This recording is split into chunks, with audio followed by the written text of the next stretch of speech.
Bueno, muy bien. Se habla de acuerdo, de preacuerdo, de intención, de... Javier, ¿qué pasó en estos días en relación al organismo multilateral de crédito? En resumen. A ver, básicamente lo que hizo el ministro Guzmán fue mandar una carta de intención que tiene las mismas características de todas las políticas de Argentina que han fracasado desde el siglo XX en adelante. Es decir, acaba de mandar un supuesto búsqueda de acuerdo, ¿sí?, donde sostiene que el ajuste fiscal en realidad va a hacerse sin tocar el gasto público en términos reales, es decir, la casta política no cede sus privilegios, va a haber impuestos, digamos, más efectivos, es decir, va a haber mayor persecución por parte del fisco para cobrarnos impuestos, o sea, nos van a estar apretando las clavijas, ¿sí?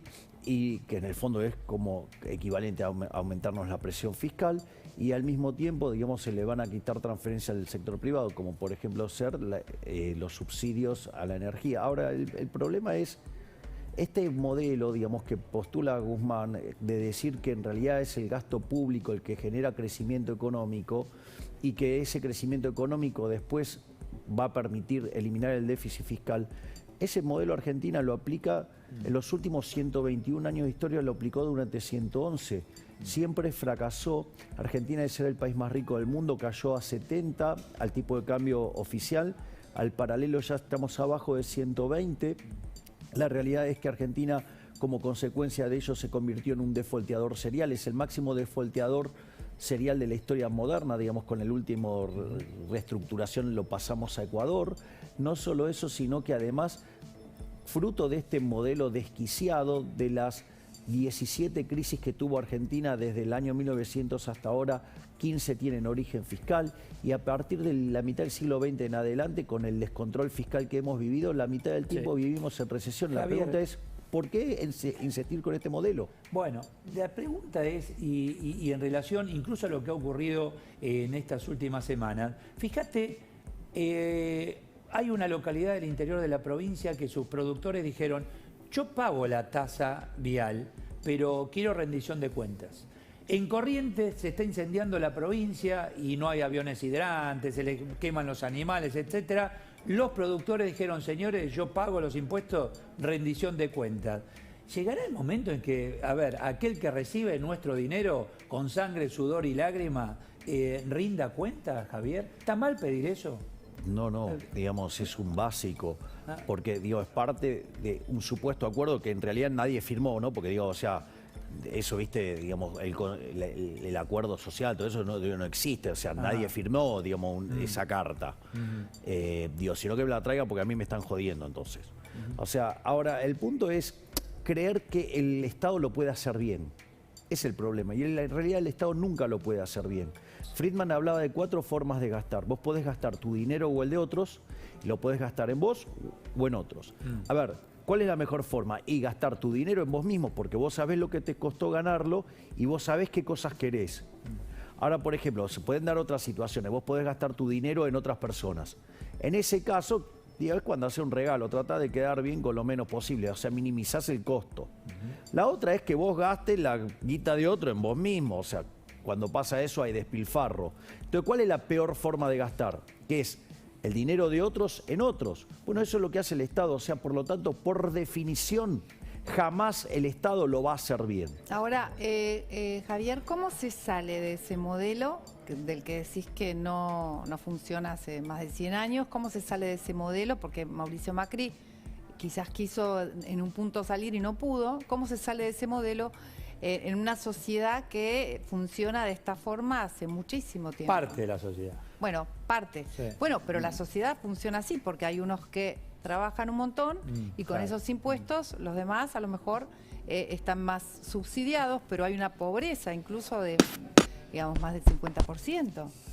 45%. Bueno, 45%, pero en los chicos un 60%. En los chicos es 2/3, sí. Por eso. Eso existe. ¿Cómo se hace para revertir esa situación? A ver, en realidad, esto de que somos un país pobre es más relativamente nuevo, por decirlo de alguna manera. Antes del Rodrigazo, la pobreza en Argentina estaba en el orden del 4 al 5%. Es decir, que es cuando se empezaba a aplicar estas políticas, digamos, todavía de manera mucho más intensiva, pero Argentina ya venía trayendo problemas desde antes. O sea, los problemas de Argentina es cuando deja de abrazar las ideas de la libertad y empieza a abrazar las ideas socialistas. Y eso aparte aparece con el primer gobierno radical, que es el de Irigoyen. O sea, ahí es cuando, digamos, Argentina empieza a abrazar dosis crecientes de socialismo. Al irse alejando de las ideas de la libertad, se vuelve cada vez un país más pobre. Entonces la pregunta es, si no se puede tocar nada de lo que estábamos haciendo y este modelo, tal como está, digamos, sigue generando cada vez más pobres y indigentes, ¿qué vamos a estar esperando? ¿De que nos convirtamos literalmente en la villa miseria más grande del planeta Tierra? Es decir, en algún momento los cambios hay que hacerlos. Por eso, y, pero, ¿cómo? y está bueno el punto que vos hacés, Mariana. Probablemente el gran problema que haya tenido Mauricio Macri, a la luz de lo que declaraba previo a ser presidente o lo que declara ahora, es que parte de su coalición de gobierno es parte del problema y no de la solución. Es decir, los radicales son claramente parte del problema porque son la Internacional Socialista. Claramente la coalición cívica es parte del problema porque son más de izquierda todavía que los radicales. Y no solo eso, digamos, parte del armado del propio, digamos, presidente Macri, sí también son parte del problema. El señor Larreta, la señora Vidal son parte del problema. Digamos, dicen las mismas cosas que dicen los kirchneristas, pero lo dicen de otros modales. De hecho, fíjense que en estos días hubo por las redes muchas declaraciones pasadas de Larreta donde, digamos, justamente no hay gran diferencia con lo que dice Kicillof o con lo que dice, digamos, Ahora, Fernanda Vallejos por parte de Larreta. Dentro del oficialismo, en relación a esa intención, ¿cómo se le dice a esto que pasó en el fondo? Una intención, porque acuerdo no hubo ningún acuerdo. Es una carta de intención, Carta de es decir, intención. claro, entonces... Ellos lo llaman entendimiento, el FMI, ¿no? Bueno, digamos, Sí, la carta de principio intención de es en la búsqueda de un entendimiento. Ok, ahora fíjate que dentro del mismo espacio tenés los que realmente no quieren acordar, Cristina y Vallejo, Moró, etcétera, y después están el técnico y otros que están ahí en el NI. Kreplak, por ejemplo, acaba de tuitear y después borró. Mirá lo que puso. Ahí lo tengo, porque después lo borró. Nos endeudaron, la fugaron y dejaron una deuda que sabían que el pueblo no podía pagar. Nos sacaron derechos, achicaron el Estado y ni Ministerio de Salud dejaron. Nuevamente, un gobierno peronista resolviendo el vicio neoliberal, pero sepan que nunca será por encima de la patria. A ver, ¿de qué lado estás? ¿Lo borró? A ver, Sí, lo borró inmediatamente. A ver, primero, no, déjamelo que Sí, se claro, lo contesto ahí está, punto mirá, por punto. A ver, nos endeudaron. Ay, sos un pésimo ministro en el área de salud. Hiciste un desastre en la provincia de Buenos Aires. No, en lo tuyo sos bastante malo y encima opinás de economía estupideces. Entonces vamos por parte. Nos endeudaron. Una de las cosas que deberían entender que la deuda es hija del déficit fiscal. Les aviso, por si no lo saben, que el kirchnerismo había dejado 245.000 millones de dólares de deuda y además estaba el problema de los holdouts. O sea, con lo cual eran cerca de 270.000 millones de dólares de deuda que dejaron. Es que es falso, nos desendeudamos, como dijo... Déficit fiscal significa gasto más de lo que ingresa, ¿está bien? Exacto, entonces, digamos, la contracara es que te endeudas. Ok. O sea, te endeudas con el Banco Central, emisión monetaria, o sea, señoriaje, y eso, digamos, después es lo que genera inflación, o te endeudas tomando deuda. Argentina, digamos, tenía un montón de deuda. Es más, Argentina, Kicillof se fue con el problema del dólar futuro, que eran 25.000 millones de dólares.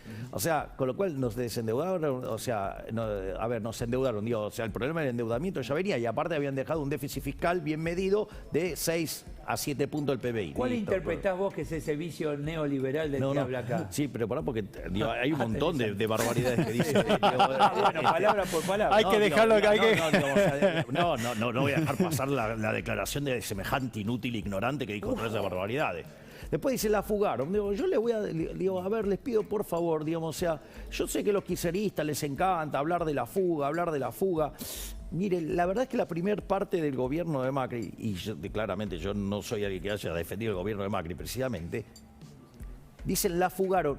Mire, cuando hay tipo de cambio flexible, por definición no hay fuga de capitales, se resuelve adentro del mercado cambiario, no hay fuga. O sea, porque las reservas no varían, porque no hay intervención, porque no vende el Banco Central, porque justamente el tipo de cambio es libre. a ver, dejar una deuda, porque espera que me tengo que poner los anteojos. Dejaron una deuda que sabían no podía que pagar. no podía pagar. Y ahora, digamos, entonces, ustedes la pusieron en formato de que se puede pagar, digo, si siguen con déficit fiscal. O sea, la deuda se paga con superávit primario.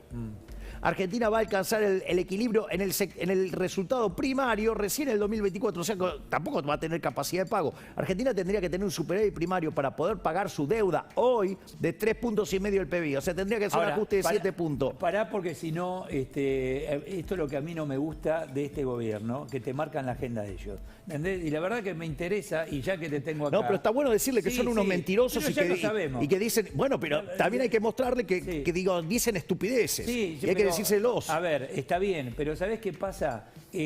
Todo esto ya sabemos cómo es este gobierno, ya sabemos esta situación, ya sabemos lo que significa gastar más de lo que ingresa. Mi pregunta, y te quiero aprovechar al máximo, Javier, por favor, decir, bueno, a ver, muy bien, ¿qué hay que hacer ahora? Porque lo que nos marca el fondo es hagan bien las cosas, ahorren, crezcan, produzcan, dejen de emitir. ¿Vos ves posible eso con este gobierno actual? No, porque es absolutamente inconsistente. O sea, es más, digo, voy a la frase, digamos, tan desafortunada e impropia de Alberto Fernández. Dice, el Fondo Monetario tiene que hacer una autocrítica. Claro que tiene que hacer una autocrítica, pero no por ser duro, sino porque es demasiado laxo. Es decir, no es una institución que me caiga simpática a mí el Fondo Monetario Internacional, porque digo, es una creación de un espía ruso, White, ¿sí? Y Keynes, o sea, es una institución... Está bien, pero vos le fuiste a buscar plata, fuiste a pedir. Exactamente, entonces digo, las deudas se pagan. Sí. Entonces, lo primero que hay que tener en claro es que el problema con el Fondo Monetario Internacional, que no es que es duro, el problema con el Fondo Monetario Internacional es que es laxo. Después, a ver, el programa, yo ya lo expliqué antes, o sea, en este supuesto ajuste que hay, digo, o el ajuste que mandan, en realidad al único que no se toca es al Estado, a lo único que no se toca es la casta, porque el gasto público en términos reales sube. Esto quiere decir que la apuesta del gobierno es que la casta no pague nada, es más, que le gane a la inflación y que en realidad entonces el resultado fiscal mejora, ya sea o porque te van a romper la cabeza con nuevos impuestos o porque te van a perseguir más o porque te van a bajar transferencias al sector privado, o sea, y que además la economía crezca, es decir, cuando vos estás castigando al que genera riqueza y seguís, digamos, favoreciendo al parásito, que es el Estado, bueno, digo, el resultado no puede ser bueno, va a terminar mal. Y esto va a ir ahora a la Cámara y va a haber que analizar los números, ¿entendés ahí? Que eso todavía no se sabe. Muchos ya están diciendo, muy bien, llegamos a un entendimiento de qué si no se sabe qué se va a hacer o qué se va a firmar.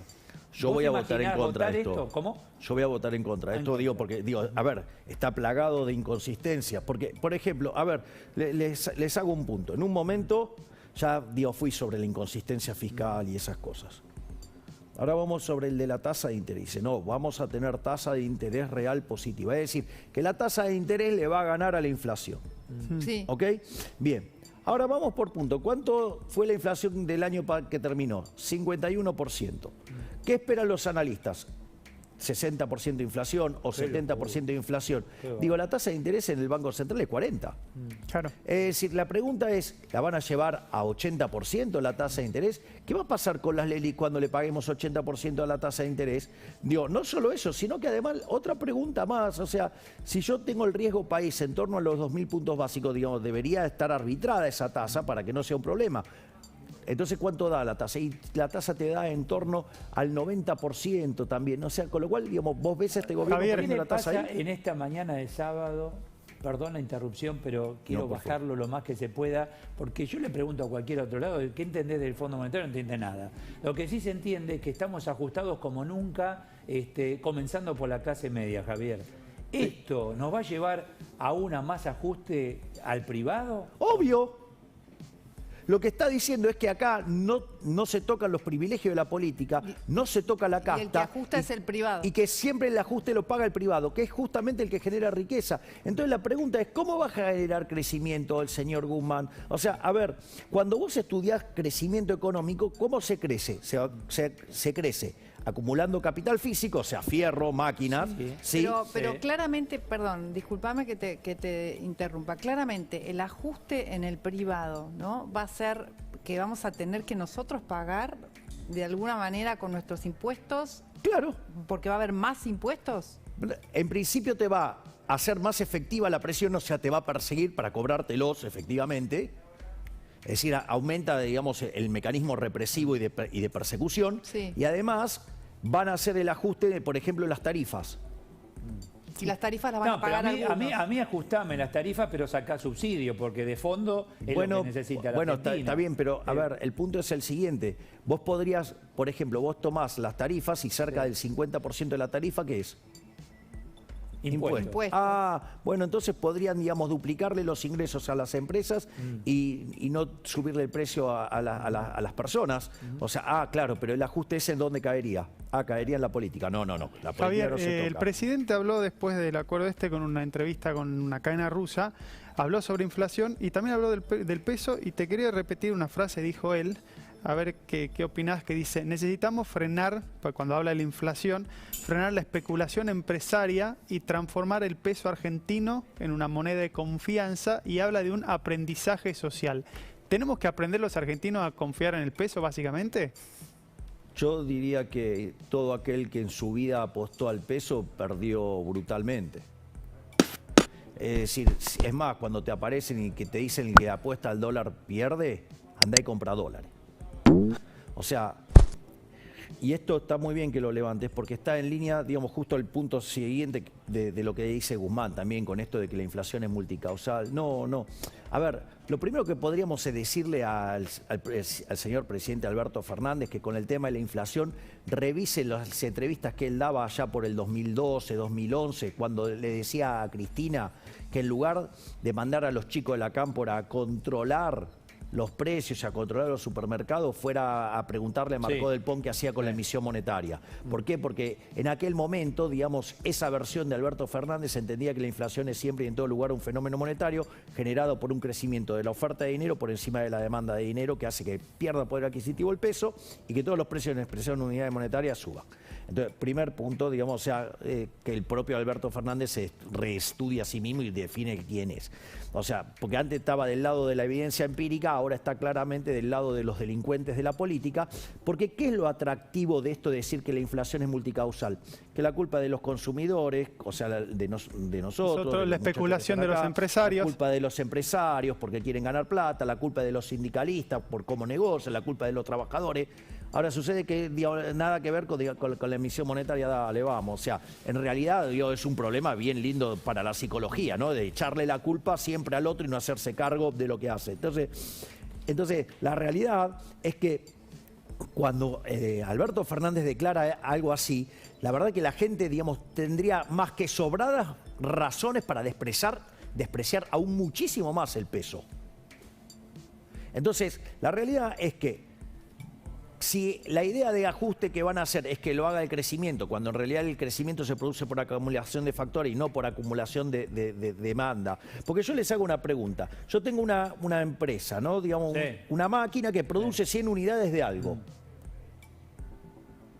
Y entonces, o sea, el modelo de crecimiento es, le doy guita a alguien, le doy papelitos para que gaste y rompo la máquina. ¿Usted qué cree que va a pasar con la producción? Se va a destruir, o sea, claro. Se crece del lado de la oferta, no estimulando la demanda. Bueno, con todo pero esto, puedo terminar el punto este, digo. Entonces, ¿cuál es el problema de Argentina? Argentina es, con este modelo, digamos, o sea, se endeudó, subió el impuesto, emitió dinero, generó desastre y apuesta a este modelo. ¿Cómo va a terminar ajustando esto? Con más emisión monetaria, porque ¿quién le va a prestar a Argentina? Nadie. Digo, cuando quieran volver a tocar los impuestos, la gente ya se dio cuenta que el Estado es una estafa. Entonces, en ese contexto, ¿con qué se van a financiar? Con emisión monetaria, con señoriaje. Sí, ahora, ¿cuál es la contraparte? Que además la gente desprecia el peso. ¿Por qué crees que tenemos la brecha cambiaria que tiene? Porque, digamos, claramente nadie quiere, digamos... que lo sacás, comprás o exactamente. Comprás dólares, etc. Entonces, ¿cuál es el Consumís. problema? El problema de eso es que va a haber más presión inflacionaria. Y con las cosas que dice Alberto Fernández, o sea, nadie va a querer tener dinero. Entonces, tarde o temprano, o sea, la tasa de inflación va a seguir creciendo porque le sigue el gobierno echando la culpa al resto y no se hace cargo de su responsabilidad. Pero fíjate vos que...